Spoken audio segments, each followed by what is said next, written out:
All right, everyone, welcome to Ignite Session 8. We are going to talk today about finding and showing homes. This class is going to have quite a bit of content as far as the Ignite series goes, but more content is going to be involved with some of the nuances and techniques that I've learned over the years to help. One, sometimes finding and showing homes is a matter of honestly just getting a buyer to commit. Sometimes it's really a matter of understanding what a buyer's looking for through the consultation. And then when you get into a home, understanding kind of the things that they're not telling you, right? So at a buyer's consultation, you can ask them a litany of questions. You can go through and you can detail out exactly what they're looking for in a home. And as soon as you get into your first couple of homes, one of two things is going to happen. One of two things is going to happen. The first thing being, you're going to find out other nuances that weren't spoken or weren't verbalized at the consultation. Again, it doesn't mean a buyer's lying to you. It's just that in a setting where you're sitting down with a buyer and you're asking them a bunch of questions about homes, some of the things that they have in their mind or what they're really truly looking for may not be verbalized or come to mind at that point in time. So the first couple of homes are one of the most important pieces that we need to tackle. But anyways, getting into this, hope you guys are going through and doing your daily 10-4 and making those phone calls, sending out those handwritten notes, because that's what's going to get you guys to the place where you guys are going to start capturing buyers and sellers. I know Melissa's been cold calling. I know Darby's a machine at it. Caleb's been getting out there and talking to people. Brady, I'm not too concerned with you. Grady, you guys are all doing the right activities. And you have to continually do that. And I know Ignite, there's a reason why every Ignite session has about 4 and 5 and 6 different pages around the same things. And it's because you got to be creating these habits, right? Some of the first couple of Ignite sessions, we talked about building that foundation and building the right habits and the daily accountability for yourself, because you are in your own business. There's nobody out there telling you exactly what you should or should not be doing.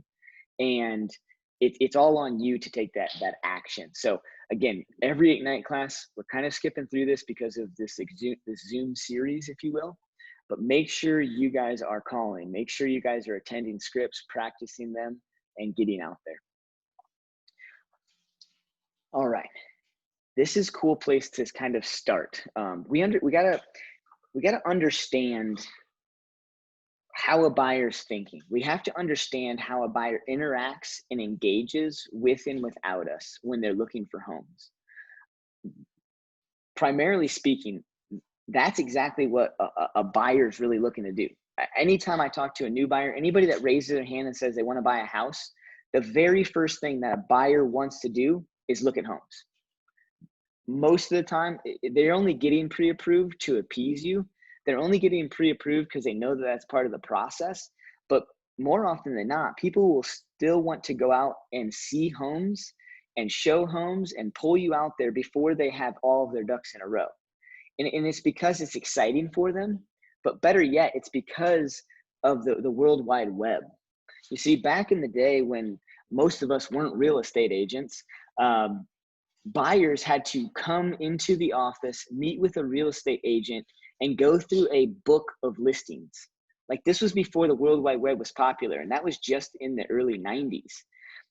Not everyone had a home computer, not everyone had internet, and not everyone's listings were being populated to the web. And so the majority of people had to come into an office to actually look at the listings on a piece of paper and decide whether or not those grainy photos were something they wanted to go out and take a look at and see. Well, in this day and age, our roles have drastically reversed. I think this is a major point that we all need to understand and think about as we jump into this real estate journey, because the job of a real estate agent 10, 15, 20 years ago was more to educate home buyers and sellers just like we do today. But better yet, we were the gatekeeper of the information on homes. Anymore, we're not the gatekeeper for the information on homes. Most of the time, if a buyer sends me a property that I can't find in the MLS, I can pretty much find whatever I want to about that address online, some way, shape, or form, through the county records office, through Zillow, through Trulia, through all the third-party websites, Realtor.com, the MLS public websites. So it's really important to understand that we're no longer the gatekeeper, and we have to know and understand that a buyer can pretty much do this without us as far as the looking at the homes process. They can go online, find a property they love, look it through the photos, walk through the home in a 3D tour, pretty much guaranteed they love the home before they even get to it. And to be quite honest with you, they don't need us. They can call the sign or call the listing agent to get in there and go through the home. And so it's in our best interest to understand the way a buyer thinks and the opportunities that the buyers have. And if we understand that, we know how to set ourselves apart from them. You guys have heard me say multiple times in any of the classes that you guys see me teach is I am a proponent of what do you want to call it? I love talking to people about third-party websites. I encourage my buyers to use third-party websites if they want to. But when I say that, if you guys really think about the words that I use, I encourage them to use third-party websites, but then I kind of hit the third-party websites with the fact that some of them can be outdated. Some of them aren't updated every 15 minutes. Some of them don't have all of the minor details and minutia that our MLS systems have. So although I'm telling my buyers, go ahead and use it, I'm keeping them with me because I have information that they're not going to see through the third-party websites. So if you watch what I'm trying to do when I say that to someone, it's encouraging them that I'm not an agent who's just going to sit here and bash Zillow, because I know a lot of agents that do that. And I just don't think bashing anybody really gets anybody anywhere. It doesn't help anything. And so in order for me to just give them props for using those third-party websites, because here's the fact of the matter is, no matter how much you dislike Zillow, they're still going to use it. So why bash it and make them think that they're not supposed to be using something that is one of the most powerful tools out there that the public can use? And so I think it's very important to understand that we're no longer the gatekeepers, and we've got to think of those different ways to have people understand that we still have validity in showing them homes, and understanding that we do have some things that we're still the gatekeeper around, and that's timely information. That's all of the details that are out there. And the reason why I'm hammering home at this, you guys, to start this series is because look at these stats here.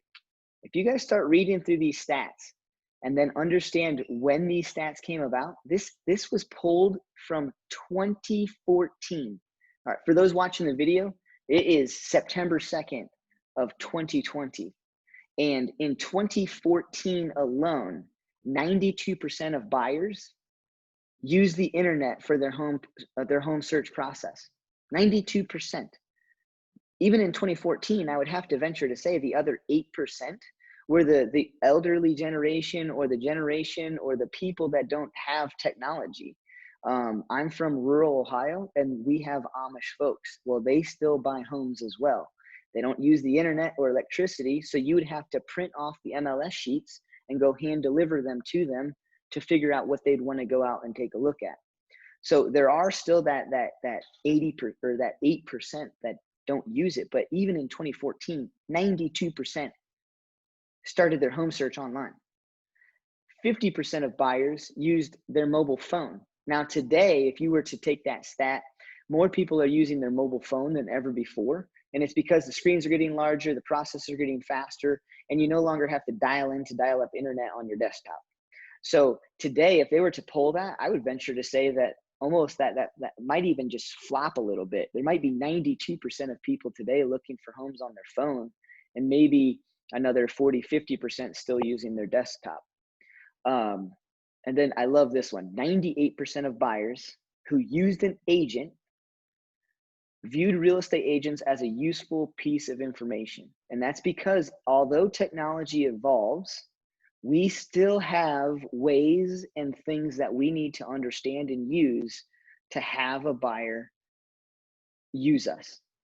one of the number one things and number one reasons buyers are using us is because back then we were the gatekeeper of the information on homes. And back then the contracts were 2 to 3 pages. Now in the state of Colorado, they're up to 19 pages. Okay. So the reason why buyers still need to use us is because we are practicing limited law with those contracts. We're also trained and taught how to find off-market properties. And we also have access to all of those little minutia details in the MLS. Those are the 3 main things and 3 main reasons why 98% of all buyers still find us useful. But we have to know those 3 things. We have to use those 3 things, and we have to speak around those 3 things. And that's why once I see these types of stats, there's no reason to talk down on Zillow. There's no reason to do that, in my opinion, guys. Some of this is my opinion. You guys can think however you want about Zillow. But the reality is people are using it. So I'm not going to be the guy that's going to go against it, if you will. It's staggering to me how many of us agents feel like we're still the gatekeeper to the information around homes. And really, we're the gatekeeper to people for the process and the plan and the hand-holding and the restless nights through negotiations. That's what we have to become good at, because we no longer have to become good at finding the right homes for people. They're doing it themselves, okay? So if we understand that, we can really start a good base on how we interact and we work with a buyer while we're out finding them homes, as well as showing them homes, okay? Any questions so far about any of those stats and kind of the way we need to be thinking about that? And again, if you guys have anything, just put in the chat, no problem there. So we already talked about some of these stats. Let's talk about finding homes, right? We know the big ones, guys, okay? We know we have homes on the MLS, and we also know we have for sale by owners. Okay, those are probably some of the major ones. Where else are we able to find inventory for buyers?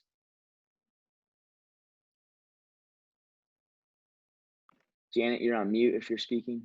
Our office, other agents, coming soon. Okay, I like this. This is exactly where I wanted to get to. So not necessarily just other agents, Darby, because other agents' listings are on the MLS too. What do you mean by coming soon? Like the little pocket listing, like the ones that haven't really hit the market yet because they just got the listing signed and they're about to put it up in market in like a week because they're waiting for photos or whatever. Perfect. Exactly. Yeah. So coming soon listings, okay? Or what you're going to hear is pocket listings. If you guys are attached to our KW Facebook page, every now and then you're going to see kind of this ISO posting, right? I'm in search of a 2-bed, 2-bath townhome for under $450. What do you have? That agent's looking for a buyer. They're trying to find a buyer a home that's not on the market. And what they're trying to do is they're trying to match up another agent who has a possible listing coming up that could hit that mark. Now, pocket listings are beautiful, but the key is that the seller on the other side of the pocket listing has to be okay with selling that property off market, basically. And so sometimes your buyer may need to put their best foot forward on a property that's off market as if it was on the market. And sometimes that's a hard talking point to talk to your buyer around. So let's just pretend that a pocket listing or a seller is looking to list their home in maybe a month or two for $400,000. And the buyer wants to go in early, sellers allow them to, and the buyer wants to make an offer. If the buyer offers $400,000, the other agent, and this is where it kind of stinks. We're not against each other, but we're for our clients. And as a listing agent, I have to educate my seller, that if they take that buyer's offer, which I'm always for, you guys. Every time I have this conversation with my seller, I actually don't care to have it. It's just part of my job. And what I mean by that is as I list a home, I have to educate my seller that if they take that home or that offer and don't place the home on the open market, they may or may not receive more money from another potential buyer. And so you have to give that seller the choice and the right to decide whether they want to take that offer or if they want to put it on the market and potentially receive a different offer and maybe even some more money. That's that delicate balance. And if that ever happens to you guys, I don't want you to be the agent that kind of shuns or shies away from that listing agent, right? It's not that listing agent's fault. They're just doing their job. I remember I hit home on this too, because I remember the first time it happened. I was very excited when I was able to find somebody in our office who was about to list a home. It wasn't on the market yet. They signed the listing agreements and the sellers decided to let us in early. And they were very close to basically accepting our offer. And the other agent called me, kind of as we're kind of talking through this, and said, they've decided to put the home on the market. And I was a little salty. I had been working with these buyers for a little bit. We had been beaten out a couple of times on some different offers. And I really thought that this is exactly where we were going to beat the market and get into a property. And they decided to list it. We still decided to make an offer and we got beat out. And I will be honest with you, I was a little salty with that other agent until I had more experience, until I had that situation come to mind, and until I went to another training, just like you guys are in today, that kind of walked me through that process of the listing agent. The listing agent, it wasn't their fault. And I kind of had this animosity towards them. Even though I didn't want to, I still just did, until I understood that they're just doing their job. It was nothing against me and my buyer. It was ultimately the seller's decision. And in order for them to represent them properly, they needed to explain that to them. So if that ever happens to you guys, don't feel bad about it. Just keep trying and keep going. Okay. So yes, Darby, to your point, there are pocket listings out there, right? So we have the MLS, we have for sale by owners. You can find those through a lot of those third-party websites. Pocket listings aren't online yet typically, right? Because they're just that. They're in somebody's pocket, meaning they're coming up. Where else do you think we can find? So before you answer that, I want you guys to know that when I'm interviewing with a buyer at a consultation and I find out that I'm interviewing, if I find that a buyer's main concern is inventory, one of my scripts is, hey, Mr. and Mrs. Buyer, did you know that only about 70% of homes for sale are actually marketed online at this time? And what I mean by that, Mr. and Mrs. Buyer, is that there's about 30% of homes that are technically for sale, meaning a seller would accept an offer today, but they're just not yet on the open market. And you see, I have some tactics and some ways to find that other 30% of inventory. You do want to work with an agent who's able to show you the entire inventory amount out there. Okay? And I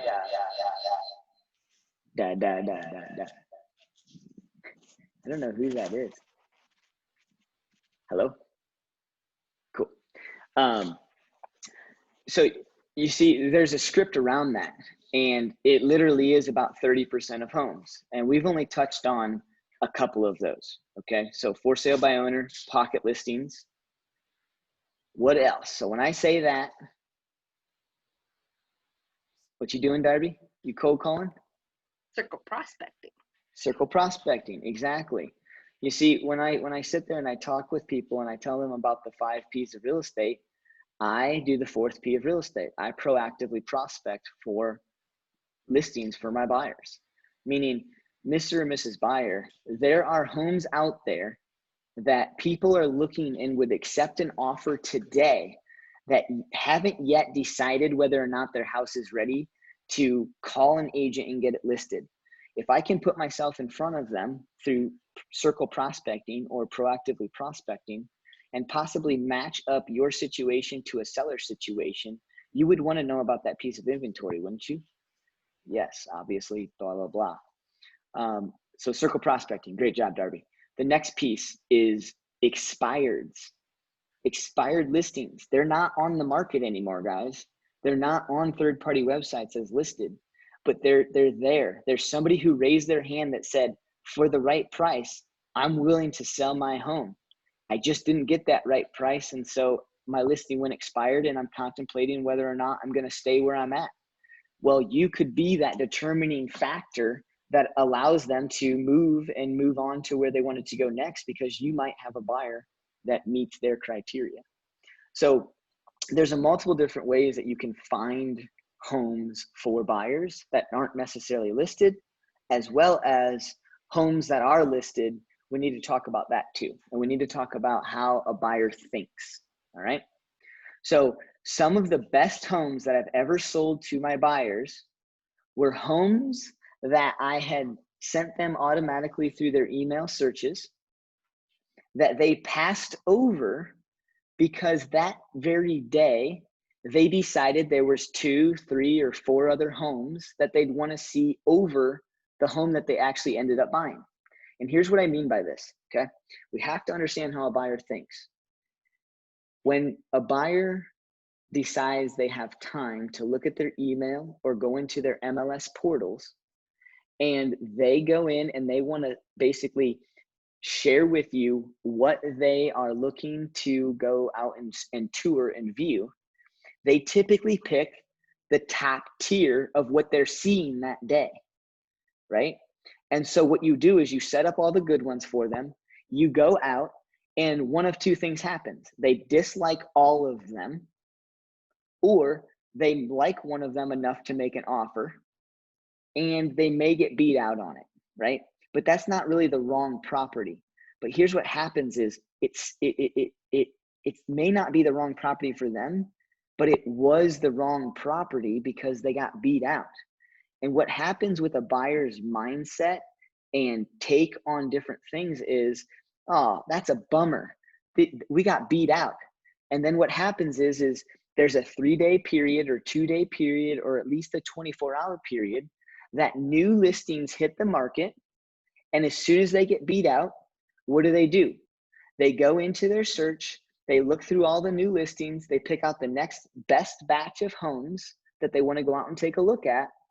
And the same things might happen again. They might not be as good as they thought they were. They might not be able to have their offer stick. And it's a continual cycle. And here's what happens. Some of the houses that came into that batch of search, they only picked out what they thought was the best homes based upon pictures typically. And what happens is they never go back to that list and revisit the 4th and 5th and 6th option. Meaning they only send you their top 4 homes, and there's that 5th and 6th option that they were very on the fence around sending you to go out and take a look at. But they got enamored by one of the homes, or they didn't like any of those 4 homes. And in that time period, more homes hit the market. So the 5th and 6th option that they had gets thrown to the wayside. Now, here's what happens. If you guys look back through and you guys look at some of my sales, I have sold the 5th and 6th home to most people because they never vocalized and verbalized that they wanted to go out and take a look at it because maybe the photos were grainy. Maybe that particular agent decided to save a couple $100 and pay, and they didn't pay for professional photos. They took them with their cell phone. But the house was amazing. It's just that it didn't show as well online. And so what I like to do is I like to go through on the buyers that are having some issues, on the buyers that are really struggling to find the right home or have an offer stick. I like to go through and I like to not redo their search, but do a manual search for them. Eliminate all the homes that just hit the market in the last, let's call it 8 days, and resend them the list of homes that are available that have been on the market for, let's call it 8 or 10 days or more. On the buyer's end of things, they think that I'm sending them a new batch of homes. They only recognize some of the homes that they trashed. They only recognize some of the homes that they absolutely hated. But some of the homes that came up 5th and 6th on their list that day that they wanted to go out and see homes, some of them start to spark their interest again because a buyer's thinking, wait, is this a new home? I feel like I might have seen this home, but regardless, I kind of like this. I don't know. I can't tell the flow of the house from the photos. It looks like the yard might be in a little bit of shambles, but the interior looks really good. All of a sudden, a buyer actually takes more effort and time to read through those homes again. And then if they're on the market for 8 to 10 days, yeah, they're probably going to find something that they would have to maybe stick some money in, or the house may be immaculate. And the only reason why it hasn't sold in the first 8 to 10 days is because it might be just a touch overpriced. You guys, it's amazing to me how sensitive our market is for how fast and ever moving our market is. And what I mean by sensitive is I've seen houses where they're just overpriced by about 5 or 7, maybe even just 10 grand. And no one's making any sort of lower offers just to get in. The house sits on the market for 8 to 10 days. And then about the second week, you see a price reduction of maybe 5 to 7 to $10,000. And then it's gone within that first weekend. And you're, as a listing agent, you're kind of thinking, why are buyers so sensitive and so, why are they so like, what am I looking for? Why are they so unwilling to just make a little bit of a lower offer? And I think, guys, it's because of the way that we are educating our buyers and interpreting the market. And I'm at fault for this too, because in my consultation, I have to explain to them and set expectations around the market so that way they don't get their feelings hurt if they do lose out on an offer. But on the flip side of all of that, I need to educate my buyers that if they love a property, no matter how long it's been on the market, if they love it and the only thing determining them from making an offer is price, then I will educate them all day long to make a lower offer. It's no big thing for me to have a conversation with listing agent that says, hey, we're going to be sending an offer over to you guys. And I don't think it's exactly what you guys are looking for. And to be quite honest with you, I'm calling you because I just don't want you guys to be offended by it. This is what my buyer thinks the home is worth. So I would love for you to present it to your sellers. We're in no shape or form looking to pay pennies on the dollar for a property. This is just what they feel it's worth. And going through and communicating with the listing agent and educating your buyers on the market, but also at the same time educating your buyers that if they love a house and the only thing causing them not to make an offer on the house is price, to make the offer.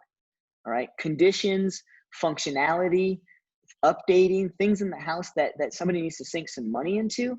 Yeah, I totally understand not pushing them into making an offer. But if it's just price, let's make a little bit of a lower offer. All right. So I know we're hammering home at finding homes, and you have to use these tactics out there. Does everyone, you just kind of raise your hand, shake your head if you understand what I mean by the fifth and sixth home, revisiting homes that they may have passed over just because there was one other home that just sparked their interest that much better that particular day. Are you guys understanding that? Okay, perfect. Because in my career, you guys, I've been doing this for 6 years, and in the last 6 years, it's been nothing but a seller's market. And for the first 4 years, I was a full-on buyer's agent. I had to figure out how to beat this freaking market. And one of the best ways I know is to basically revisit some of the homes that are on the market for 8 to 10 days, because our market is so sensitive that for some odd reason, these little tiny nuances cause a home to sit. And you can be the first person to go into that home and get that offer accepted. And before they do that price reduction, there's that sweet spot of it's been on the market for a week, maybe even a week and a half, maybe even just 2 weekends, right? 8 days or so. And before that listing, or before that seller does a price reduction, you get your buyers into that home, educate them on making a lower offer if you want. And a lot of times it's often accepted because a seller was already thinking about lowering their price to that area. So I get a lot of buyers under contract, even in the heat of this market, without having to compete, just through that simple tactic right there. It's amazing what it will do for you. So we're finding homes, right? And in a seller's market, we got to be strategic. So MLS, for sale by owners, expired, prospecting, pocket listings from other agents. Anything else that you guys can think of? Perfect. I can't really think of anything else. Some people chime in right here and they say social media and, putting out social media advertisements to capture a seller lead. I think that, to me, that's kind of like paid for circle prospecting. It's just media. So it's still, there's sellers out there that are willing to take an offer. They just haven't yet felt like they were ready to list it. They haven't yet called an agent. So if we can get in front of those folks, that creates inventory for our buyers. Okay. Bruce, would pre-foreclosures also count or no? So, I was going to go into kind of that sixth piece. So yeah, let's group that into there. I was going to tell you guys the next piece of inventory that I know how to find on the web is through like auctions and foreclosures and HUDhomestore.com. The majority of those homes should be listed on the MLSs. However, there are some that aren't necessarily bank owned that just go through more of like an auction process, that go through an auction company that aren't necessarily licensed agents. Melissa brought up pre-foreclosure. So a pre-foreclosure is a Zillow targeted ad, is what I'd like to call it. When somebody is late on their home payment, they get that delinquency gets sent to the credit bureau, and that delinquency shows up underneath the credit bureau's system as kind of like a line item, if you will. And because of that, they get put on this list called election of notice and demand, or next election of delinquency. There's a couple different ways you guys are going to hear it. The NRDS list is a common name for it as well. That list, when somebody misses a payment, will go into what Zillow is going to call a pre-foreclosure. It just means that somebody may be likely to sell their home because they may be getting behind on their payments. So yes, it's another person that you can call. I would group that into prospecting. It's kind of like targeted prospecting, if you will, because that group of people is more likely to raise their hand if you can get a hold of them to say, yeah, I'm in some financial troubles and I need to get out of my situation, than calling around an entire neighborhood trying to hit that point. But I'm not discounting circle prospecting. I did that for years and it works well. So yeah, targeted prospecting is what I would call like pre-foreclosure type of things. I think that's about it. So we got the auctions. Yeah, we got all 6. So if you guys have any trouble or any issues or need to find other pieces of inventory, use some of those methods, because those can be some of the best ways to capture. Okay, so now that we've talked about finding homes, now we need to talk about showing homes, and we need to really make sure, again, that a buyer, when they're out showing a home, they know that they're with the right agent. They know that their agent was useful to them. Okay, and this is where, if you guys were here last week on Win with Buyers, we talked heavily about the DISC profile. So we're not going to go through this class in detail and define the DISC profile, but I want you guys to be aware that the DISC profile not only comes out in people's words, but the DISC profile comes out in the way people act and see homes. Okay, and we're going to kind of hit on that today. So for this next part of the class, let's envision ourselves on a tour showing a buyer a home, and what kind of steps did I use to average 5 to 7 homes per offer. Okay, we talked a lot about those expectations and those things in the Win with Buyers class, right? We talked about asking them and being methodical about going 3 questions deep on their search. So that way, when you guys go out there and you guys see homes, you know for a fact it's homes that they really, really, really like. The other thing about finding and showing only about 5 to 7 homes before they make an offer is that you have to really have the buyer understand that just because they only saw 3 homes in person doesn't mean they only saw 3 homes. If they eliminated or quote unquote trashed in our MLS portals 50 and 60 different homes, then they technically saw those other homes and made the decision that those 40 or 60 weren't right for them. So when a buyer says, hey, I really like this house, I have no issues with this house, but I'm still hesitant to make an offer because I think I want to see some more homes, that's when you can politely bring up in some way, shape, or form that they've actually already seen quite a few homes. They've actually already eliminated quite a few homes, and that all of that time and process and energy eliminating all of those other homes has brought them to this point where it was only valid to see these 3 homes. So it's perfectly valid now to make an offer. As soon as you can kind of connect those dots with buyers, they're much more likely to make an offer even on the first and second home sometimes. Okay. So let's walk through, right? We got a buyer. They want to go out and see some homes, but let's deal with a couple of these problem childs, if you will. Okay. And I think there's 2 types of problem childs out there. One, you have somebody who always wants to go see a home, but it's a home. They only ever want to see 1 home at a time for whatever reason. The reality is that when they only go out and see 1 home and they go home, they go to sleep, they go to work, and then they want to go out and see the next home, they're not able to actually directly compare homes. They may remember some things from the previous night, but the thing of it is they had another day lapse. They're in a different mindset. They probably have a different emotion. I don't know about you guys, but at 4 o'clock in the afternoon, every single day, I'm not in the same mindset, mode, or frequency as I was the days previous. And buyers are no different. And so it's very advantageous for you guys to educate them on 2 to 3 homes at a minimum, but at a maximum, 5 to 7 homes in one setting. Even 7 is quite a lot in one day for most buyers, but you really still want to educate them on kind of I like 3 to 4. That's kind of like my stance is, let's pick 3 to 4 great ones and let's go out and take a look at those.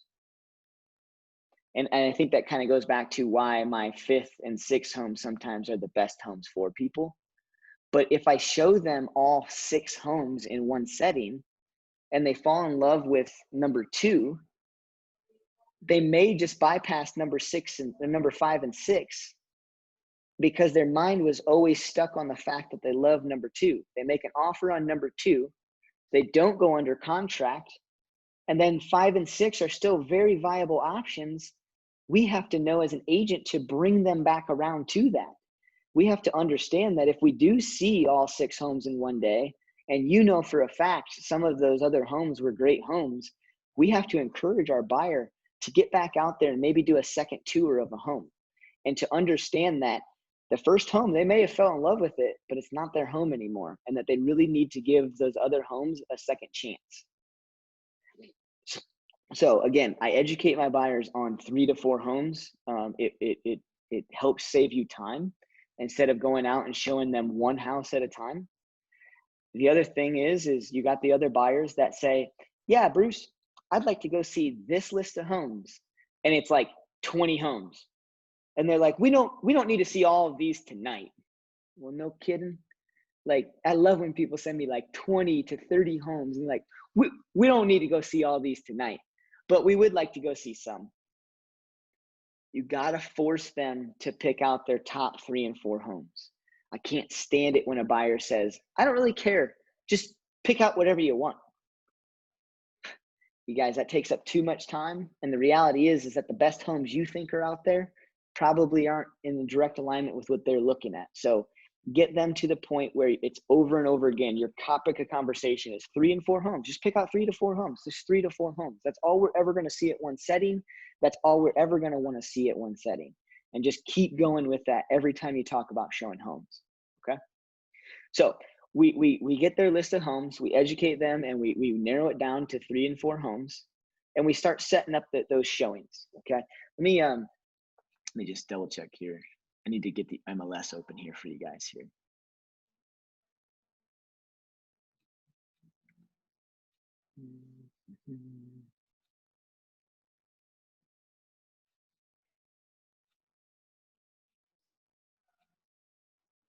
Okay. Let me get the MLS open here so that way we can just give you some more real world examples instead of just simply the paperwork here.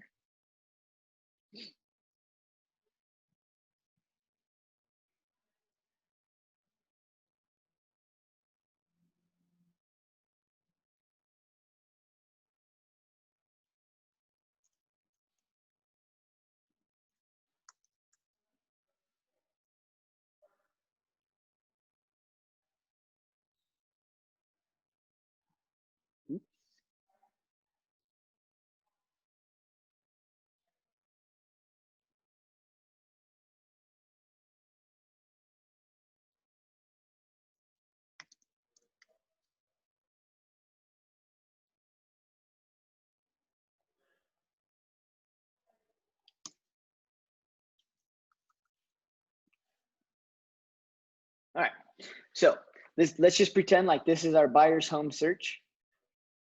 All right, and this is let's just say that they pick out these 3 homes that they want to go see. Okay, so these are the 3 homes that they say, hey, I want to go take a look at these homes. All right. Oh, let me back up a second, guys. Again, I educate my buyers to always use the MLS systems that are there. One is because if I tell them to use those systems and I show them that it can save them time, they tend to use the MLS system more than third-party websites. And here's how I educate them to save time, which causes them to gravitate towards the actual MLS. So I've got this gentleman out right now. He's an active buyer of mine, and he doesn't use his portal. And I cannot get him to use his portal for the life of me, okay? So this is a kind of a horrible example, but it's real life, guys. The more I educate people on this, I will tell you that 90% of all my buyers use what I'm about to show you. Some do not, okay? But what I tell my buyers is, look, pick out 3 to 4 homes and place them in your favorites in the MLS. And the reason why I want you guys to do that is because you guys have been doing this for so long that a lot of my buyers would like to text me MLS numbers and addresses. And the thing with text is, guys, unfortunately, I've had a lot of misspellings of streets and letters and numbers. And what I've learned, Mr. and Mrs. Buyer, is that it's a lot of back and forth between you and I, just validating and verifying that that's the actual property that you want to go see. So better yet, when you log into your portal, or in Iris, we call it our My Site, what you're going to have the ability to do is, if you say, hey, Bruce, I want to see 1222 Kitley in Longmont, instead of copying and pasting and texting out this address, Mr. and Mrs. Buyer, I want you to get into the search. I want you to get into that home, and over on the side of your screen, or where's it at now? I'm gonna say all this and now they changed it on me here. Oh, okay. Sorry. Up at the top left of your screen, there's a favorites, maybes, and trash buttons. Now, Mr. and Mrs. Buyer, I don't know about you, but you're buying a house that you're probably going to want to see, correct? Yes. Well, there's a maybes tab, and I really don't want to use that tab. And the reason why I don't want you to use that tab is because there's no such thing as a maybe. Like, you're either buying the home or you're not. So if it's a maybe because you don't know what the nuances of the home are, put it in your favorites. Let's take away the question marks around the home. If it's a maybe because the home is just way too much work for you or is in a location that you don't want, trash it. Okay, there should be no such thing as a maybe in this, Mr. and Mrs. Buyer. This is where we start to make decisions, and it's either something you want to see or it's something you don't want to see. So when you find a property that you like, go in your portal, go in your My Site, and click on this favorites tab. And what that's going to do is that's going to populate into a separate portal that I'm able to look at. And so when you say, hey, Bruce, I want to go out and see some homes, they're in my favorites, I'll say, great, let me get them set up for you. Now, the reason why I'm telling you guys this in this video is because the more that they use this, the less fat fingers that happen, the less back and forth time it takes. The other cool piece is that it's your system and you're able to actually look at the map view of where these homes are located. You've got all the details you need. You can print off all the MLS sheets at one time. And again, it just saves everybody time and it causes your buyer to really understand the system and gravitate towards using it as they actually, go into this thing. So let me put a few of these in our favorites here so that way I can show you guys what's going on. I'm going to tell you guys over here, Jose is not using his favorites, and watch today, he's going to wonder why I was in his portal messing with it.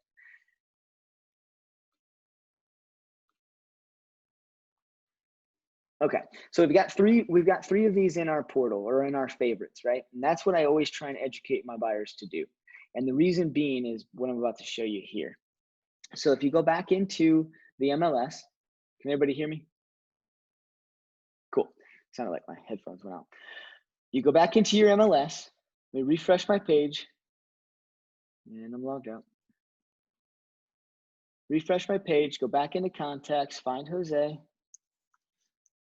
go in here, my site and prospects. Apologize, I'm not sure why the favorites aren't coming up here. One sec.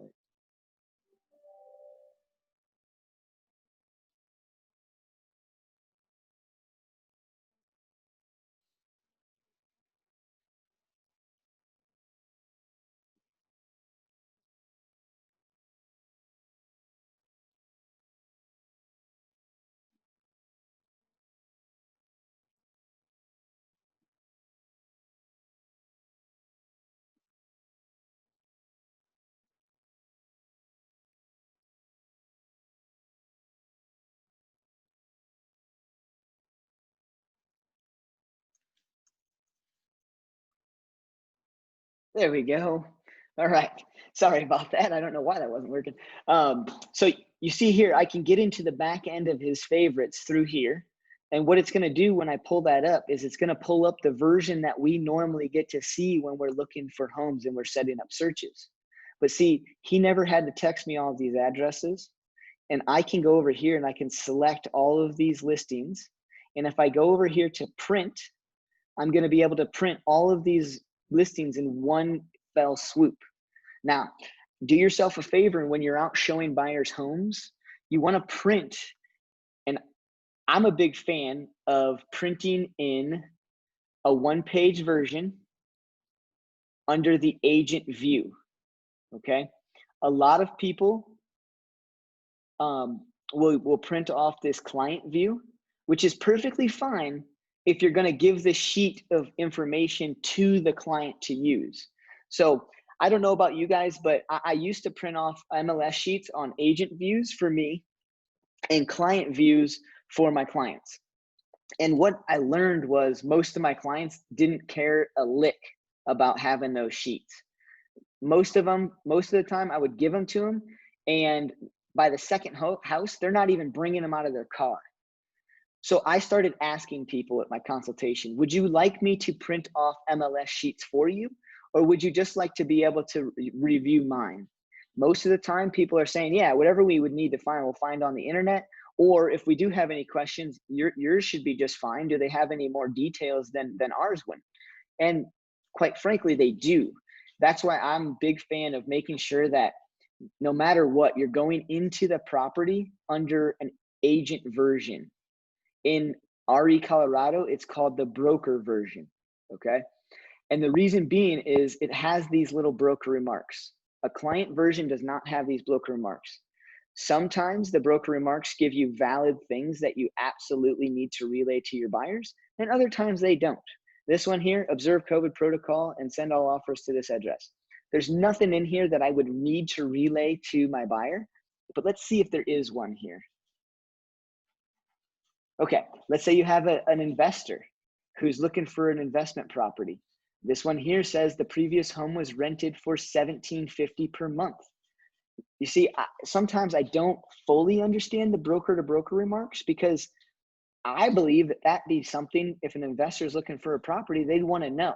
The only way they're going to know is if they ask their broker. The only way the broker is going to know is if they print off the agent page or happen to look at the broker remarks before they go off and show the property. And then here, this is a prime example. This is an example of a listing where the agent didn't put in any broker remarks. There's a lot of agents out there that, kind of like myself, there's only some things that would be broker to broker, and that's usually like contact info or where to send the offer, something that's not really publicly related. So in this one here, there's no broker remarks, which is perfectly fine. It's not that you're missing anything, it's just that there are none. So print it off an agent version, and you can do all three at one time. So if we go back over here, a lot of people ask me, how'd you get to that? You guys, the print button's right here, or it's right here. If you go over here and hit this, print this way, so there's three different ways you can print on this screen, and I don't understand that. But this one little button here is for this listing only. So if you're clicking on this and you're thinking that you're about to print off all three MLS sheets, you're probably only going to have the first one print out. And it's because you just didn't click on one of these two up here. Okay, that's Iris for you. So these are the homes that we want to go see. These are the properties that our buyers talking to us about. And like I said, the reason why I like this tool is because if you have all three selected and you go over to your map, you now can see exactly where each property is. So there's one up here on Hackberry, one over here on Kitley, and one over here in Firestone. Okay, and so now it helps you map out and design your plan of attack, meaning what order are you going to go in? And I like this example here because we have two in one town and one in another, and none of them are in direct linear order, either north and south or east and west. So this is where the choice of freedom comes into play. But the last thing that you're going to want to do is show this one on Kitley, go all the way to Firestone and show this one, and then go all the way to Longmont and show Hackberry. That's why the map search is so important, to understand which order you want to go into. Now, there's a couple of different things that I know you have to think about when you set up this order. One, what time does the buyer want to go and see the first home? Meaning, if I'm coming out of an appointment, let's say so live and breathe Longmont, guys. I know I use this as an example on all these darn videos, but let's say I have an appointment in Longmont and the appointment starts at 3 p.m. and my buyer wants to go see a property at 4 p.m. If I think that I'm not going to be able to leave my first appointment until 3:45, then I'm going to set up probably Hackberry, jump down to Kitley, and go over to Firestone. That would kind of be my first initial look at this. But then the more I would think about it, the more I think maybe after my appointment, since I would off this right here in the middle of town, maybe I hit Kitley, go over to Hackberry, and then follow this major road over, come straight down, and now I'm here. I think either way would work. I think the secondary way that I just thought of might be a little bit faster. Who knows? But think about where you're at in conjunction to when your buyer wants to start. And if that's not a factor for you, do yourself a favor and end on a property that's closest to your home. So that way you have less of a drive time. Anytime somebody wants to go see homes after hours, for me, I typically will set it up in an order in which the last house that we see is the shortest drive distance from that house to my home. On the flip side of things, let's say your buyer says, hey, I really am crunched for time, but I think we can squeeze these in. I would say, great. Okay, since you're crunched for time, that means we're going to need to end at a certain time. When do you need to end, and where do you need to be next? And then I'll set up the order in which the last house is closest to where they need to go. So going through and talking through all of those things and honestly asking your buyer those types of questions can really help solidify that relationship. Again, we are starting to work with this buyer. We've only had our consultation and maybe a few phone calls. Showing homes is where the buyer starts to really get to know you and how you act. And so those are just those little courteous things that I've learned how to do over the years. But let's get into this. So we set up all three of these homes. Well, let's pause, I guess. We're not in the home just yet. When you're mapping this out, when you first get started, you may not know how long it takes you to get from point A to point B. And so I encourage you that if that's an issue for you, Google map it. Map out the drive time and how long it's going to take, because doing that is going to help you figure out what time frames you need to set up these showings. So a lot of people would ask me right here, well, Bruce, let's say the buyer wants to go out at 10 a.m. to see these properties. When exactly are you going to be able, when should I set these up? So I know I should set up Kitley for 10 a.m., but how long should when should I set up the second one? My rule of thumb is the first time that you take a buyer out, give yourself, if it's this close in the same amount of, in the same town, give yourself about a half an hour. Because the reality is that if you show up to Hackberry a little early, you still have time to talk about the first house with your buyer. You have time to build rapport, and you have time to start to educate them on making an offer that day. So I don't mind when I'm showing my buyers the first couple of times if we have to wait to get into the second home. So for me, I would set this one up for 10, and then I would set this one up for 10:30. Most buyers, regardless, don't ask them this question, because most buyers will tell you, well, yeah, I think I'd probably spend maybe like 20 to 30 minutes in each home. When somebody says they probably are going to spend 20 to 30 minutes in each home, most of the time, those buyers actually only spend maybe 5 to 15 minutes in a home. Rarely do people spend more than a half an hour in a home ever. Most people are 10 minutes. I can almost, it's like clockwork. 90% of all my buyers, 10 minutes in and out. Some of the buyers are a little bit more immobile, meaning wheelchairs and walkers and unfortunate stuff in their life. They may take a little longer. So when I first take them out, I'm going to take them out and I'm going to put this in at 10, 10:30, and probably even 11 here. And it's because I know that the average buyer only spends about 10 to 15 minutes in each home. So if I calculate this out correctly, 10 to 15 minutes in here, which means 10:15, which means I'm probably getting to this house in the next 5 to 7 minutes, which means I'm there about 10 minutes early. The chances of a seller leaving at 10:29 are actually pretty rare.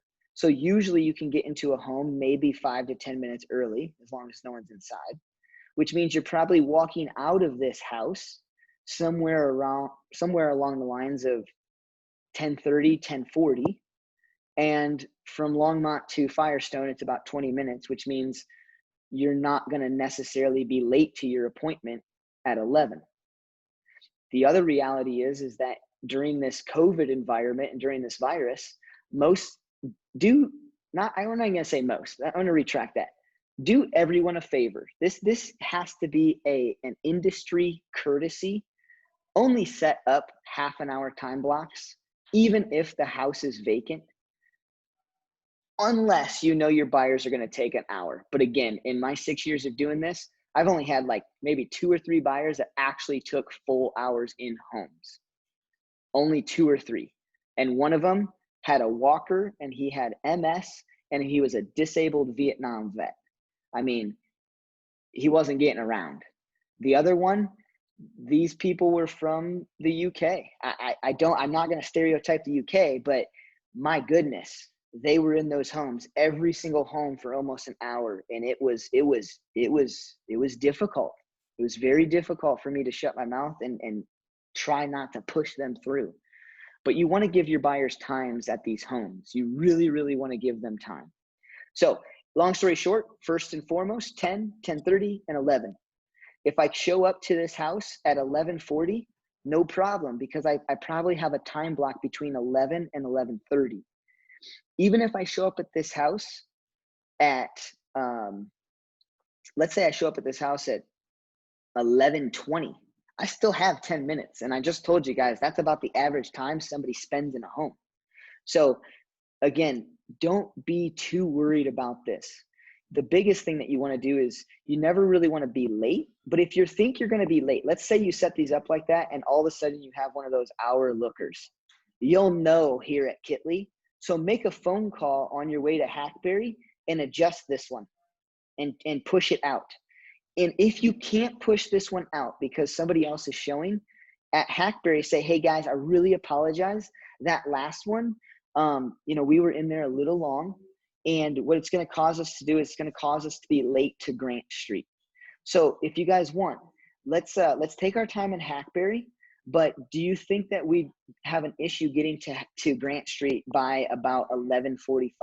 Or what did I say? 11:15, sorry. Do you think that would be an issue?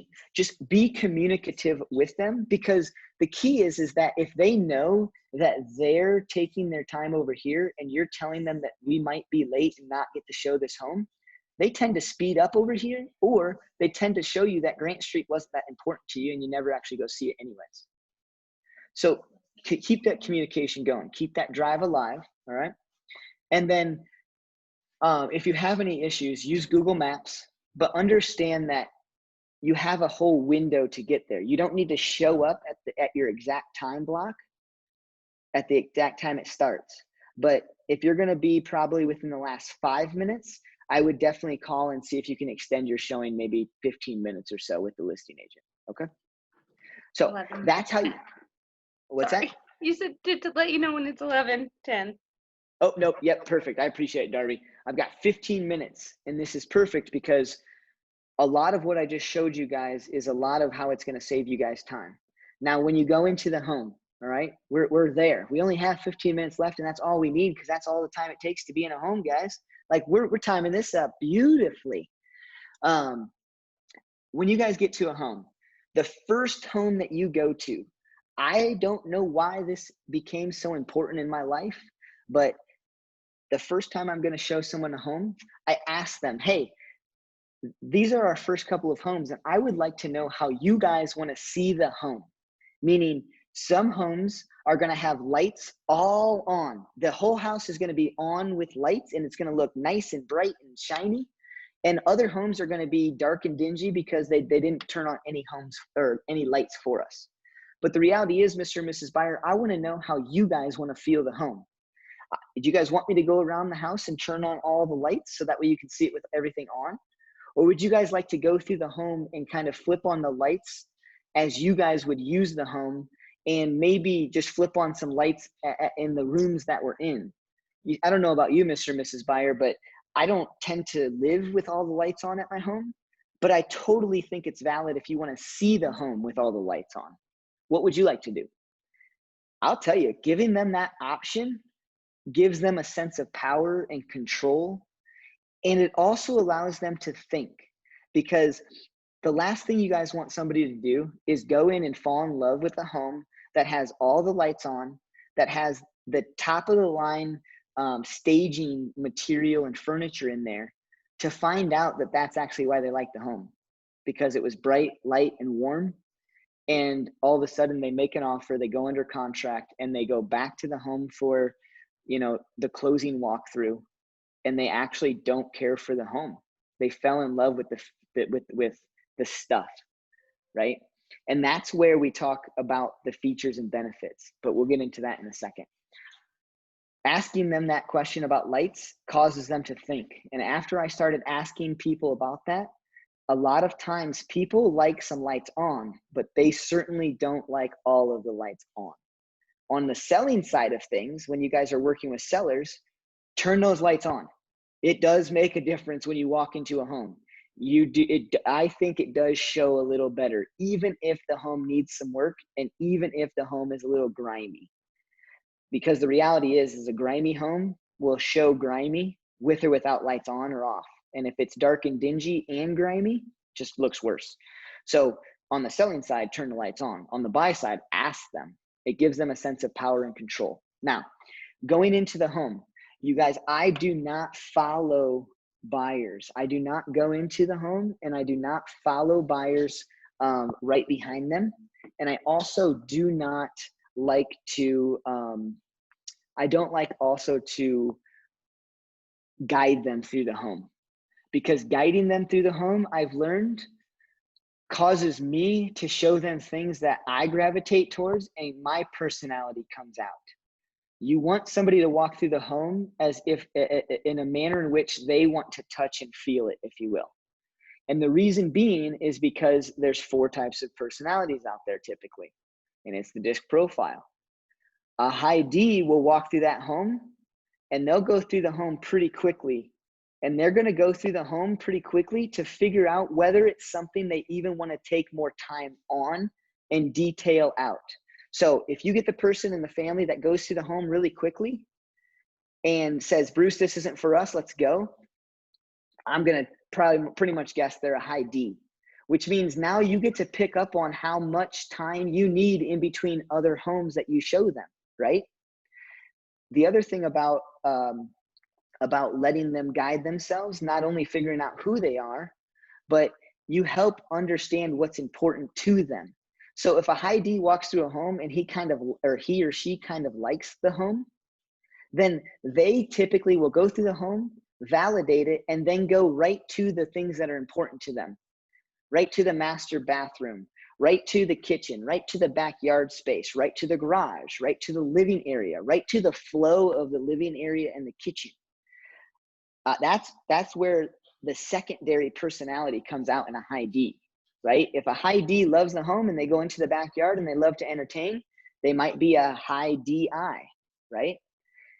Now, for the purposes of this time, and I'm a big disc profile fan, so I hope I don't get too far down this path. A high I will go into the home and they're kind of all over the place. They're looking at different features and things on the ceiling, and they're looking at people's artwork and the couch and where they bought this and where they bought that, and it has nothing to do with the damn home. They also go through and they're like wowed by everything, or they beat up everything and they got to tell you about everything they love and everything they hate. The other thing a high I does is there's not a method to their madness, meaning they'll go into the kitchen, walk out of the kitchen and go, wait, where's the front door? And you're like, wait, what? This right where we started. What are you talking about? And they go back to the front door, and then they go to the living room, and then back to the front door, and then back to the kitchen. Oh, I see, it loops around. And you're like, how did you not figure that out? Right? You guys know me. High eyes are rough on me. They're very rough with my personality style. But that's what a high I will do. So it's really important to let them go through. A high S, what will they do? They are kind of going to want you to start walking around with them. They may not show you that they want you to guide them. Like, I never guide anybody. And if somebody wants me to guide them, I'll go, well, I can understand that, but you do know what a kitchen looks like, correct? I'm like, yeah, I just didn't know if it was appropriate for us to open up closets and things of that nature. Or can I open up a drawer? Can I do this? That's what a high S will act like. They'll kind of follow your lead, but they don't necessarily need you to show them what a bathroom and a toilet is. They just kind of want you to start walking. And it's tough for me because I like to kind of follow behind somebody at a distance, but we'll get to that in a second. So a high S will walk in and they'll kind of pause. They'll kind of stop at the front door. They want to get a feeling. They want to know that this is something that they would like to come home to. They want to kind of see their family walk through that front door. They kind of want to see their spouse in the kitchen, making dinner or cleaning up the dishes or watching TV or, whatever that is, right? They kind of want that feel, right? I'm a feel guy. I love walking into a home and I like to sit there and go, yeah, all right. I like this entryway. Now what? And I want my wife to kind of show me what's next, but my wife's a high S. So we just sit there and look at each other. So I didn't realize it, but when I was looking at my homes and I never went through a disc profile class, I was that person. I was sitting there, I'm like, I like this. I like these colors. It really makes me feel good. I like how open it is right here at the foyer. I can put my shoes over here.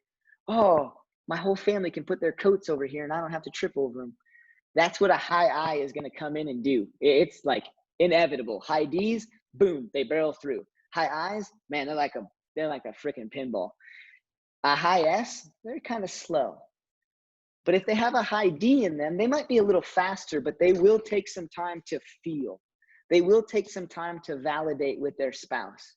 They will take some time to envision their kid running around the yard. If you're working with a high S who's single, has no spouse, has no kids, you kind of got to be that spouse. You just kind of have to understand that you got to be that person for them. They need validation, right? If they like something, they might not say they like it. They may say, what do you think about that? Here's what you have to do as an agent. Never, ever, ever, ever state your opinion. Just don't do it. I don't care if somebody asks you about your opinion. Don't do it. Because the time that you say something looks heinous is the time that they think it was awesome, and they're not going to tell you because you just thought it looked heinous. They're going to go, oh, okay, cool. Some of them will say they kind of like it and they don't understand why you don't like it. But most of the time, a high S will not tell you that they actually like something you don't. So don't give your opinion. Just if somebody asks, like, what do you think about this? Well, my gosh, that's a big chandelier. How does that feel for you? It's a big chandelier. Like, just state a fact or something. Just get the heck out of there. I've eaten my foot quite a few times in homes, guys. I will sit here and tell you all day long, don't state your opinion. Every now and then, man, somebody can trip me up. Especially like when you guys get to work with people and they're on their fourth offer and you know each other like you were best friends from high school, and they asking you your opinion questions. Oh, it's so hard to stay away from that area. Just state a fact. State a fact. Well, what do you think about this? Well, it looks like a big chandelier.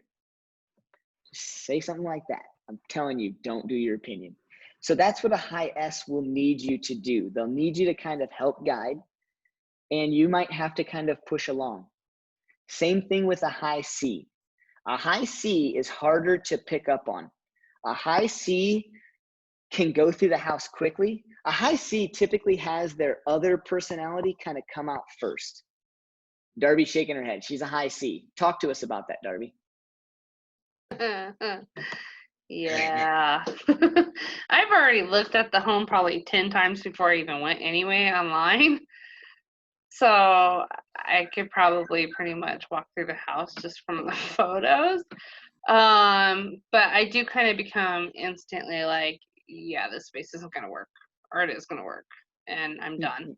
So like I kind of almost have like a D come out in me. On that perspective. So I could literally basically, I've already searched the home. I know what the taxes are. I know what the square footage is. I know all the numbers. And then I come and I'm like, yep, it's going to work, or nope, it's not going to work, and I'm done. And that's because she's a high D. So her high D is going to come out. Now, I've seen the high CSs, and a high CS will probably show more of their S, meaning they'll be a little bit slower, a little bit more methodical when they walk through. They want their feels. They want they want that. I want that. And what they'll do though is they'll pick up the MLS sheet typically. That's another indicator that I can see I'm working with a high C is they want the details. They want to validate what they're seeing with what's on paper. That's another indicator, but we won't hit on a high C too long here because I've never really found that one thing that they actually do consistently. The one thing that I found a high C does consistently is gravitate towards their secondary personality, which is what we just talked about. Which is kind of weird because I could kind of like when I walk in, I'm like, yeah, this is going to work or not going to work. But what was funny is when I'm looking at homes, I'm like, oh, that bedroom would be really good for Mika. And I do kind of almost get that feeling piece of it when it comes to their spots in the house. But the rest of it, I'm like, nope, not going to work. So it's kind of like I'm weird. You are. So we're going to wrap this up, but the last thing I want to talk to you guys about is what you do after some of these homes, right? So we've walking through the homes, we're allowing them to see the home through the eyes that they need to see it through. And what I mean by I follow behind them, but not too closely, is my rule of thumb is I want to follow close enough that I can pick up on their conversation and I can hear their thoughts. Because if I'm not with them and I'm not hearing the spouse come back and forth, or I'm not hearing them talk out loud, I can't pick up on some of those nuances. I won't know what questions to ask.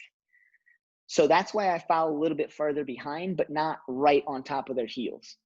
The second thing that I tell people is, as soon as we walk into the home and I ask them about the lights, is, hey guys, go in and look at the home the way that you guys want to see it. Look at the features and look at the benefits to you. And I talk to them about the difference between a feature and a benefit, right? The feature of the home is that it has granite countertops. The benefit to them is that they're hard on their cast iron pans and they need a solid surface that's not going to crack. So is the granite thick or thin enough for a cast iron skillet to crack? That would be the benefit of having some thicker granite for them.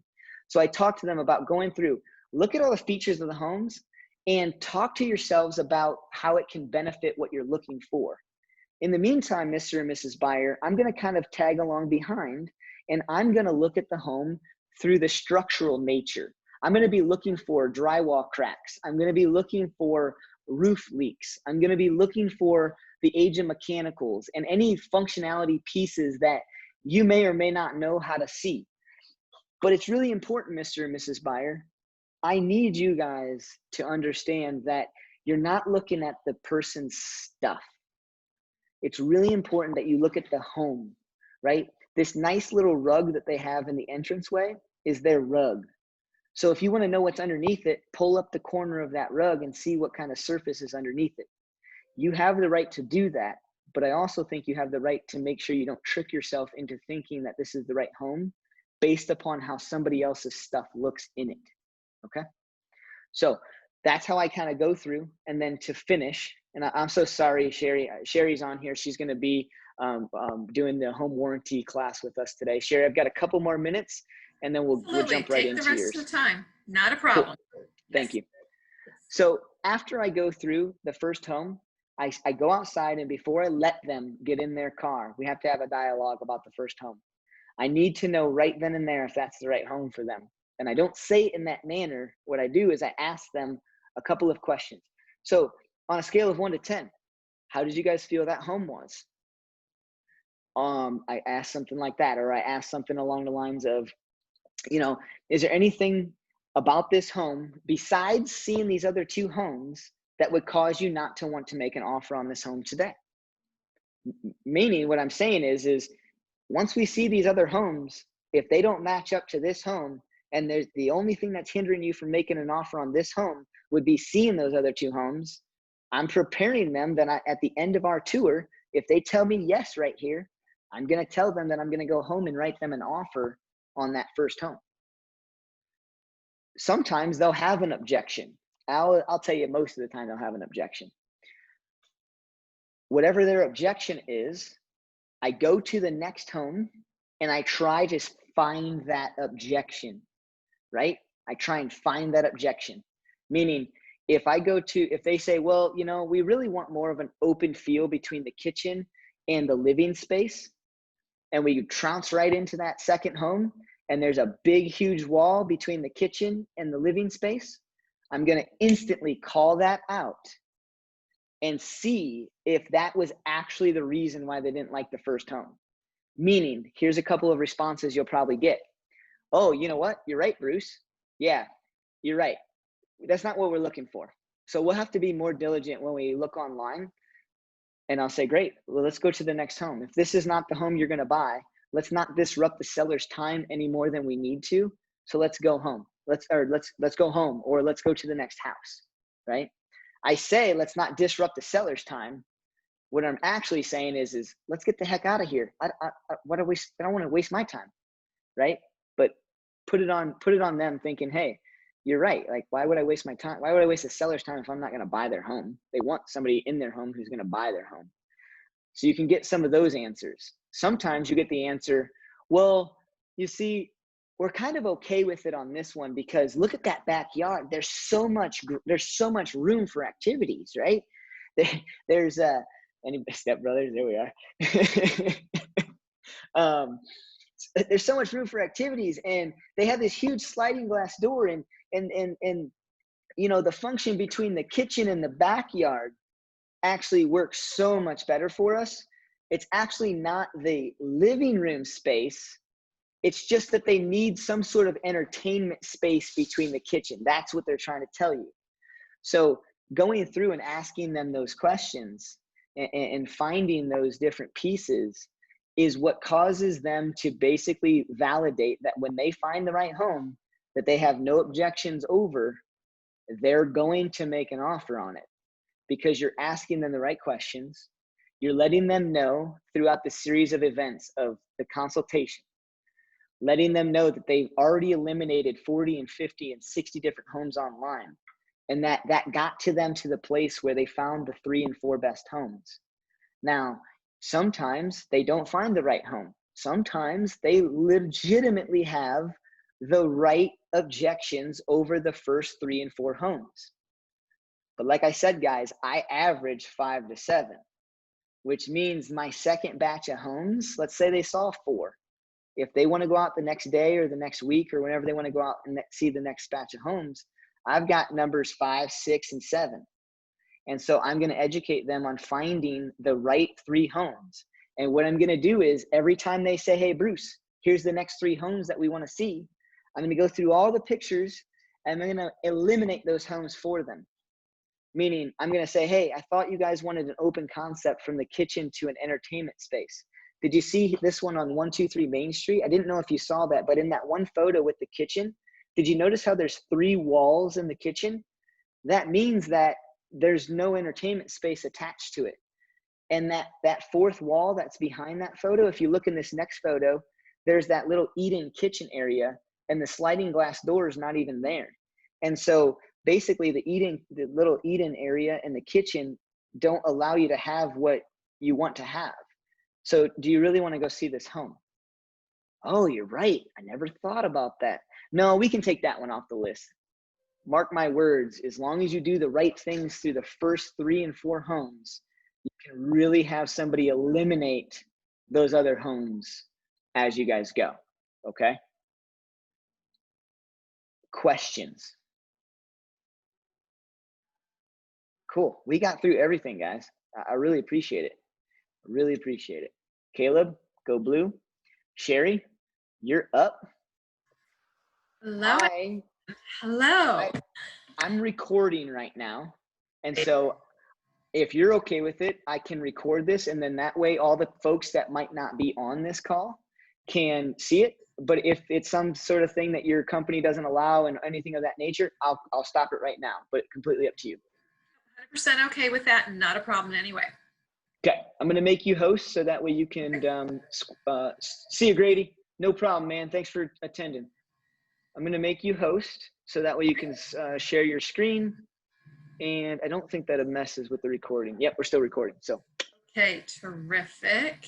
Nice to meet you finally face to face here. I know, it's a pleasure to meet everybody. Absolutely. So let me just get my screen share going here, and this is only going to take about 3 hours, right, Sharon? Just a little under. No, I already told him, you guys, 20 to 30 minutes. I'll let her go. Sorry. Absolutely. Okay. So I'm trying to decrease the screen so that way we have everybody minimized. Give me 1 second here. Okay. No problem.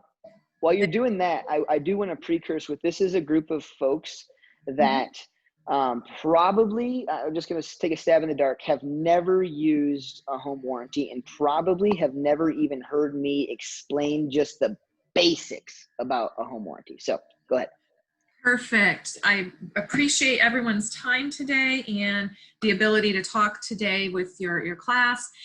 And this is an interactive presentation, so happy to stop between slides or throughout the end of it, we'll go ahead and do any questions. And mine is a very general overall, and then I like to schedule one-on-ones when there's more questions and go over, and usually that's about a 10-15 minute one-on-one.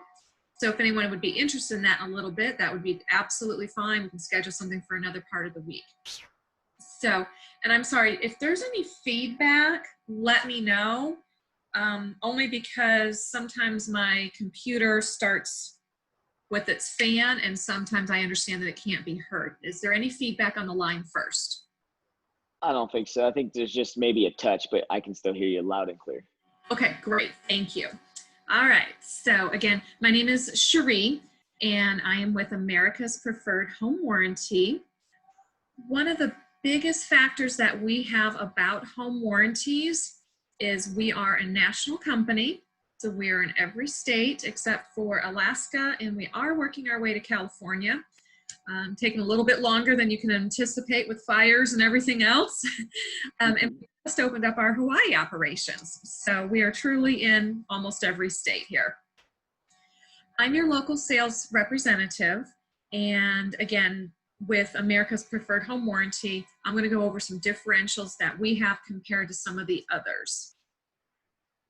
This is my information, and I know Bruce will go ahead and provide me with your email addresses so I can mail off a PDF version of the home warranty to everyone. And then if anyone is interested in doing one-on-ones, I'll be happy to go ahead and provide my information for that too. With a home warranty is specific to help offset the cost of certain repairs that might be needed in the home after closing. We do a 1-year full plan, and with that, our biggest differential is homeowners can choose their own licensed contractor. This is incredibly important, especially in small town areas, neighborhoods where they've seen the plumber, they've previously had a home, they trust someone, they like someone, they're going to invite them to come into their home to be their contractor of choice. The contractors do not work for us. They're all independent contractors, so they can choose anyone that they would like to come into their home to do the repairs.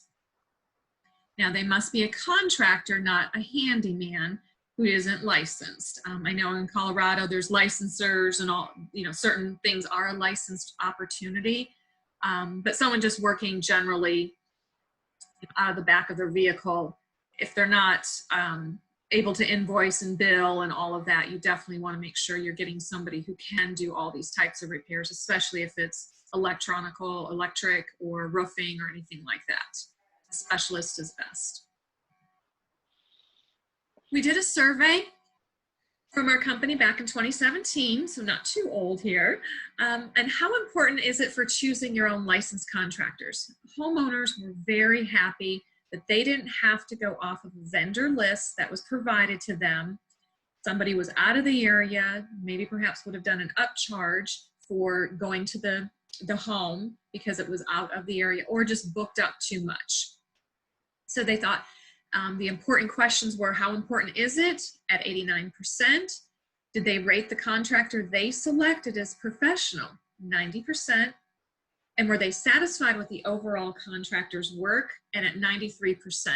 So this is a great factor when people get to have their own selection of who they want to come and do the work. Most people want to get right to the pricing, so I moved it up in my slides to go over what price points we have. We do single family homes. We also do the condos and townhomes. New construction for anyone working with new construction out there. I have a separate one I can provide. And then we also do the duplex, triplex, and fourplexes. With those, each unit would have their own independent agreement that would be selected there. So for our presentation here, I'm going to do the most of my conversation will be based off the single family home at a price point of $425 with a $100 deductible. We also do the 2 years, which is nice. Some people want to work that into the agreement, but we'll go ahead and talk about the base plan there. One of the great things that we provide is a seller coverage plan. We cover all of these items as a complimentary service. As you have listings, before it goes under contract, it is great to have an opportunity to cover the homeowner, the seller there, in order to get anything that happens with electrical system, ductwork, stoppages while it's in the listing period. We also have an item that's called List Secure. And that is a risk management tool that is totally complimentary again, where what we do is we provide clients, the sellers, 2 years of post-sale legal protection up to $1,000. In this state, we understand that, not a lot of claims come up. This is a lot of opportunity to protect your sellers. If there is a legal action, something was not disclosed, or they did disclose it, but it's just like, the new buyers were a little upset about it. At least you know that there's a protection for your sellers up to $1,000 to cover and offset some of those legal initiative costs. So that's what the List Secure is. I always recommend adding the upgrade of $75 into the seller coverage plan, because again, I've talked with real estate agents all day long. I do trainings all day long, and I want to make sure that my agents are understanding that this is a partnership and I'm trying to help you sell these homes just as much. There's always something that can come up with the garbage disposal, the dishwasher's leaking. All these things could be costs during the selling phase. Perhaps it's a mountain home, or it's a second home, or someone has moved out. You're not really sure the condition. When's the last time the garbage disposal, for instance, was used? It is, again, a covered item. That $75 for the upgrade is taken care of at time of closing. So we process this, and through the title company, they'll pay us the $75. It's absolutely worth having coverage for your sellers. I have a question around that. Yep, absolutely. Are there any nuances to this? So, like, as far as, maybe this is a different question, but the refrigerator, would it cover a garage refrigerator? Not at this point. It would be the main refrigerator. This would be covered. Okay. My next question is let's pretend that buyer buys the home, has this. I know this is the seller's preferred, but I thought this was a good question here. Let's say that the microwave does go out during the listing phase. Yeah, I'll ask the question both ways. During the listing phase, the microwave goes out, and the person coming in to take a look and see what's going on finds out that there's not a designated electrical outlet just for the microwave. Is that going to avoid this? No, that's not, because it's one of those that it's not about the electric system. It's about the actual microwave. Okay. So I've had a claim get denied because it was actually the refrigerator in the home. Somewhere, shape, and form down the line, somebody was finishing off the basement, tagged off of the refrigerator upstairs, and put an outlet down in the basement. And because it wasn't a solely dedicated electrical outlet for the refrigerator straight to the electrical box, it wasn't covered. That was during the listing phase or after the home closed and they had the home warranty on it? I think it was after the listing phase. I think it was after the home closed. Yeah, and if you think about it, that could have been something that should have been investigated during the inspection period, right? Is that what you found out? That should have been? That was a response, and that I talked to 3 out of 3 inspectors that said they test the electrical outlets to make sure they're in proper working order, but it's pretty much extremely difficult unless you're an electrician to figure out if it's a solely designated outlet. Okay, interesting. Yeah. Well, just so you know, for listing purposes, it is covering the item. The electrical portion isn't part of that, coverage there on that. However, when we get to the buyer's plan, I'll go over that in a little bit more detail. Okay. But the excellent question, and know that if there are any questions of something not getting covered, or we're, say our customer service, is talking to the contractor while they're at the home and they're, going over items of coverage and they say, oh no, this is a denied claim. We will always, from my company, we will always ask the homeowner if they could go ahead and upload their home inspection. We want to make sure that it's not a pre-existing condition, and or a lot of times the home inspection, I know it's about 80 some pages for most people, so we know it's big. But a lot of times we're able to bypass that initial level 1 of getting a claim paid. I always want to help my homeowners get these claims paid from my own company. We stand behind our claims, we stand behind our people, and if it needs to go up the channels, then I'm happy to do that for each one of your clients. And that's the next step. We would always ask for that home inspection report. Now, a lot of homeowners are a little concerned on any pre-existing conditions. If it does say it's something that's pre-existing in the home warranty, we can't cover it. And that's part of an explanation, that we go over as well. Does that make sense? Yep. I have a question. Yes. Is there age requirements on these things? Like the air conditioning has to be within 10 years old, or? Nope. And actually, it's an excellent question. I'm going to go into the next slide where we're going to talk about the buyer coverage now. So as I mentioned, a home warranty is to help assist in the actual repairs of a home to offset the cost there. So on our standard buyer's plan, we have all these items that are covered. And we have 3 different plans. So I'm going to go over the first one, second, and third. Permanently installed sump pump, roof leak repair, septic system, and water well. These are all part of our standard. For some people's home warranties, that's an upgrade. All of these items are covered. We have an upgrade here. So excellent question about the refrigerant system, the central air. So we have the basics there. From 2010 to current, obviously they had stopped with the production and usage of the AC systems that required the Freon.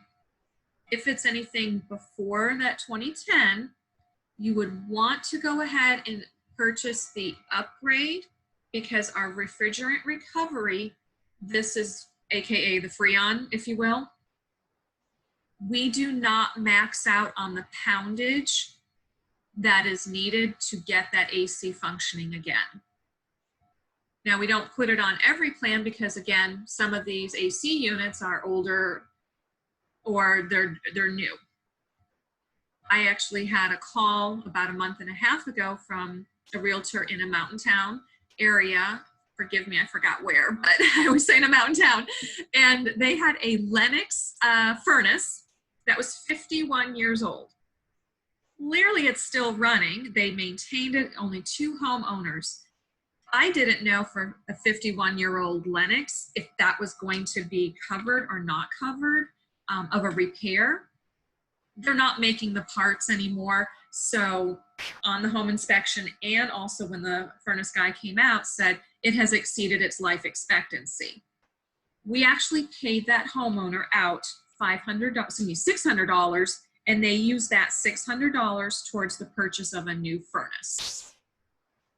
So we actually pay out on our claims. We want to make sure that each homeowner knows that there is a coverage item, and it is based upon the depreciation of the AC or the heater or the furnace. We actually pay a max out of $22.50 for the HVAC system. So if it was something that was maybe 6 years old, it's still great in new condition. Something could have happened to it. I know I just talked to an agent this morning that she was surprised a 3-year-old AC system wasn't covered. It's still under a manufacturer warranty, so we weren't able to protect it due to the ash from the fires recently. So it went to a manufacturer warranty, we won't touch something that's still under a manufacturer warranty because it could void out that manufacturer warranty. Does anyone have questions on that? Okay. Our third plan that we offer is a buyer's premier, meaning you get the standard, you get the upgrade, and you get the washer and dryer as coverage. So that plan would be the $685 with the $50 deductible. This is a great plan, to be honest with you. A lot of my realtors use this plan for homes that, maybe, 5 to 10 years old. They use this plan. And Bruce, to answer your question earlier about the additional refrigerators, we actually have optional coverages because a lot of people will go ahead and have that deep freezer in the garage, second refrigerator, wine refrigerator. You can add all three of those on as considered an additional refrigerators away from the main refrigerator for $50. These are all optional upgrades. Some homes have gas fireplaces, some do not. Some people add water softeners, jetted bathtubs. I would encourage, if anybody is doing a jetted bathtub in a home, and add that in for $125. It is definitely worth it.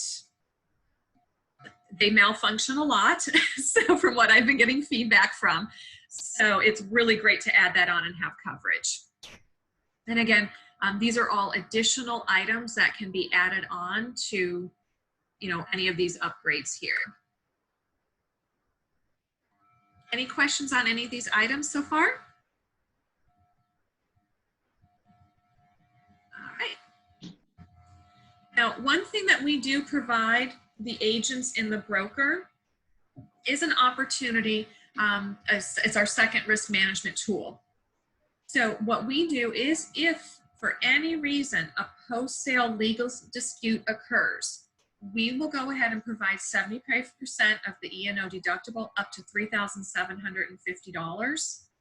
This is a protection for, again, the broker and the agents that we provide as part of our home warranty. And a lot of our, this is just for going ahead and ordering with this. If your homeowners choose not to and you're presenting this, then we just go ahead and have a waiver signed. Your buyers don't want it, your sellers are not interested in it. That's absolutely fine, meaning they're not converting the seller's warranty to a buyer's warranty upon getting an offer. We just have them sign. We still offer the brokerage, we still will offer the brokerage the opportunity to have this at no additional cost. So it is complimentary. And Bruce, that's one thing I didn't have a chance to go over with you on the phone when we were speaking. I knew we'd have a lot to talk about today. So it's a great advantage there. All right, moving forward. How easy is it to order a home warranty from you, the agent? We have a couple different ways, as you can see, anywhere from Real Pro, which is our app. You can order online through our website. You can, I know people say fax or mail. I discourage this because mail is incredibly slow. You can email our main office. You can call in the sixth way. I always say, every home warranty that you order, I will absolutely walk you through your very first one together. It'll take less than 5 minutes. When you do one on your own, it's about 2 minutes. It's very quick and easy. The information is necessary that you'll need is what package have you selected. You'll need the name of the seller's buyers and the address. An invoice will go right directly to you, the agent. It is your responsibility to make sure title gets that. So all these fees can get taken care of at closing. So it's super easy to do. And again, I assure you, I will walk you through your very first one. So it's nice to know that you don't have to do this all on your own. Our Real Pro is an app, or you can put it on your desktop. Just depends on how many warranties you're looking to sell. A lot of people are very digital. They like to do everything on their phone. So we have offered the app, and it does go with either Apple Amazon, the Google. So depending on what you have, we have the opportunity for all those. In our home warranty, the PDF that you'll be receiving, you'll be able to see exactly what items are covered and what items are not covered. We like to bold those so you get to see everything. We also have a breakdown of the fees, as I mentioned earlier, the $22.50 for the furnace. It goes over everything of cost. So you're going to know what the max payout is on every item that we do cover. And again, if there's any questions through it, feel free to ask me. If I can't find an answer, we'll call to customer service together and find out, you know, how that 51-year-old furnace gets covered, you know. One of the best things for your clients to know is how easy is it for them to call in for a claim. It could be 3 o'clock in the morning and it's just before Labor Day weekend and they've got a dishwasher leak. They want to go ahead and call to our 800 number. We are open 24/7, 365. Our corporate office is located in Michigan, so they will receive a live operator 24/7. So it's not, even on holidays, we answer, we have, you know, all 3 of our shifts covered. So they will be able to open up a claim, call the contractor the next morning, get that appointment set for that day. When that contractor is at the house, they'll give back a call to the 800 number. We need to know the diagnosis. If that contractor can take payment over the phone, we will pay that contractor directly over the phone with our corporate credit card. Each one of our customer service representatives has that power to do so. Now, not all contractors will take payments on site, but as long as there's an invoice we can pay that out, we'll be able to pay the homeowner within 7 to 10 business days if they prefer to pay it out themselves. So that's how quick and easy all of this is. We never take money in, we always pay out. So even that deductible is paid out. We have free marketing materials that are available. I have home warranty seller and buyer benefits, door hangers, sign riders, table tents, magnets. We have all of these items available. And when I do one-on-ones with you, or I can, I already dropped some of the marketing materials off at the office. That's how I met Bruce. I was dropping it off. So some items are already there, the brochures, but I'm happy to go ahead and have mailed out to your homes because I know a lot of people are not back to the office yet, that we'll be happy to mail these out to your home instead. So if there's anything you need when we do our one-on-ones, of course, just ask. Or I can do, Bruce, we can do this as a group as well. If, you know, you have anybody who's asking for things, you know, we can arrange all that. Okay. Now, is there anybody who works with new construction that's on the call? We all will. Yay! All right. So we do offer also a new construction home warranty. We work with a lot of builders and developers. Our home warranty will start at day 366 and it will go for a full 3 years.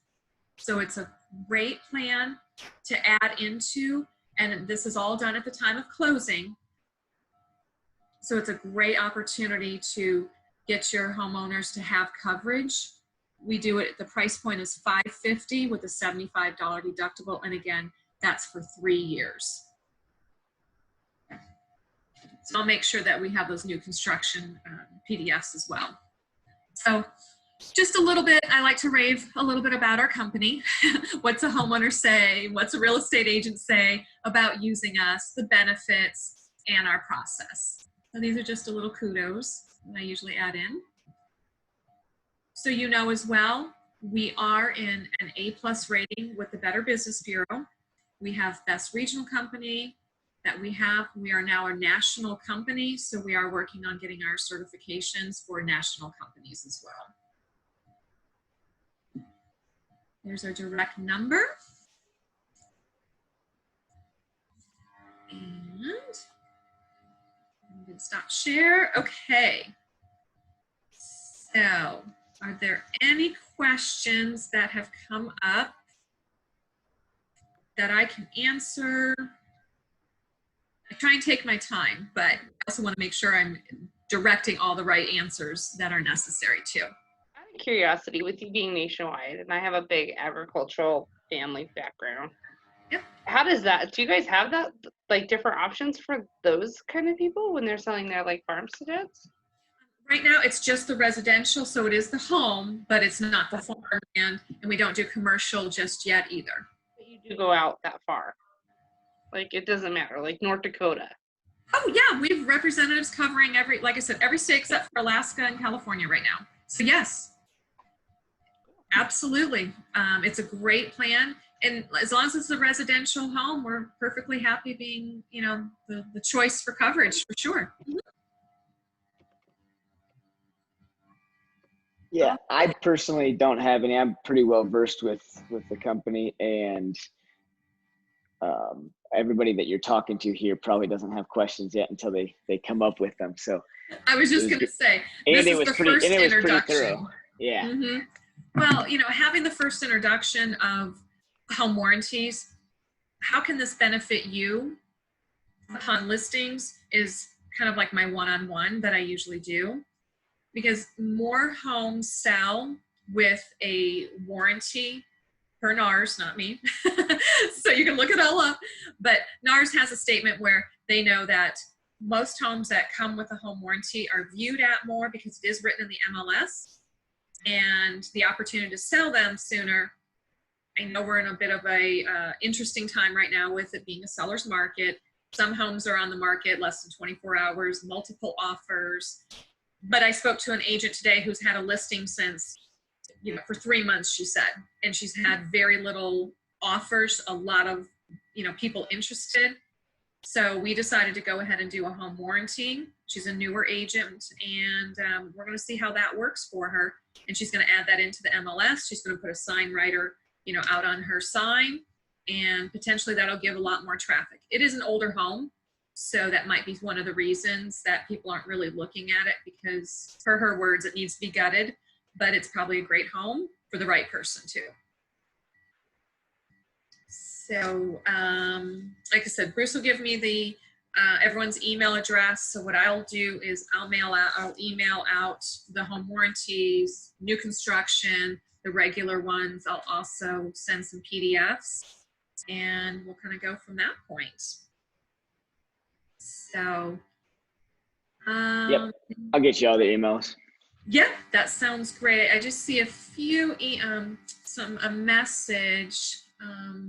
Oh, I was gonna say, I looked at, there's some question things, so I didn't know if anyone had questions on that. They just said thanks and they had to bail. There's a couple of them that had to go to a team meeting that noon. Yeah, not a problem at all. Not a problem at all. Yeah.